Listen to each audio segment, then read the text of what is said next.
शहादा तालुक्यात बेकायदेशीर कच्ची पपई प्रक्रिया, अन्न सुरक्षेला गंभीर धोका.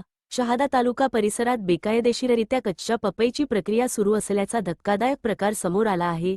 अन्न सुरक्षा नियमांना पूर्णपणे डावलून सिमेंटच्या मोठमोठ्या टाक्यांमध्ये ही प्रक्रिया केली जात असल्याची माहिती नागरिकांकडून समोर येत आहे. सदर ठिकाणी अन्न व औषध प्रशासनाचा कोणत्याही प्रकारचा अधिकृत परवाना नसून स्वच्छतेचा पूर्णत अभाव आढळून येत आहे. दूषित पाण्याचा वापर तसेच पपई प्रक्रियेत रासायनिक घटक मिसळले जात असल्याचा गंभीर संशय व्यक्त करण्यात येत आहे. त्यामुळे मानवी आरोग्यावर मोठा धोका निर्माण झाला असून विशेषतः लहान मुले, महिला व सर्वसामान्य नागरिकांच्या आरोग्याला धोका पोहोचण्याची शक्यता नाकारता येत नाही.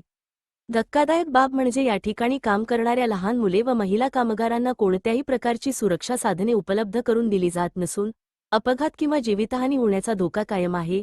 या गंभीर प्रकाराकडे संबंधित प्रशासनाकडून दुर्लक्ष होत असल्याचे चित्र दिसून येत आहे.